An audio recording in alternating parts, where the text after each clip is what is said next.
नमस्ते, good morning. Garden म्हटलं की त्याच्यात मिलीबग, आपलं काळा मावा, नंतर याचा बराच अटॅक होते फुलझाडांवर.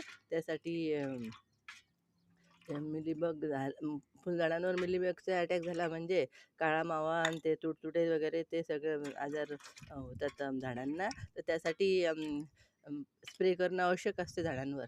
नाहीतर मग ते पूर्ण मिलीबग ने काय होते, पूर्ण झाडच ते खाऊन टाकते किंवा कळ्या येत नाहीत, फुलं फुलं येत नाहीत भरपूर आणि झाडांची वाढही होत नाही मिलीबगमुळे. त्यासाठी त्याच्यावर आपण लसणाचा स्प्रे करू शकतो. म्हणजे 2-3 लसणाच्या पाकळ्या घ्यायच्या, 2 हिरव्या मिरच्या, अद्रक असं सगळं कुटून पाण्यात भिजू घालायचं.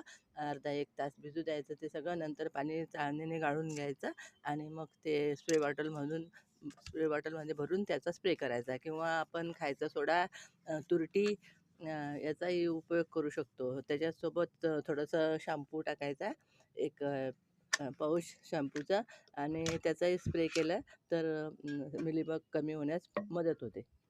त्याशिवाय मी आता याच्यात तुरटी घेतलेली आहे थोडी या पाण्यात. तुरटी आणि हळद टाकली त्याच्यात. हळद आणि ताक, थोडंसं ताक टाकलं. आता हे सगळं मी गाळून घेणार आहे आणि या स्प्रे बॉटलमध्ये भरून त्याचा स्प्रे करणार आहे.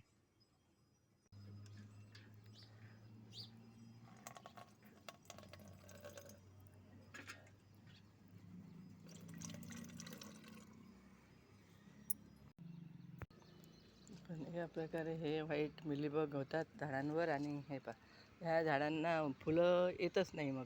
म्हणजे ते मिलीबग ते पूर्ण फांदीचा रस पिऊन घेतात झाडाचा आणि पूर्ण असं या प्रकारे पूर्ण अटॅक करतात ते पूर्ण झाडावर आणि सगळं झाड खराब होते. त्यासाठी त्याच्यावर स्प्रे करणं आवश्यक असते.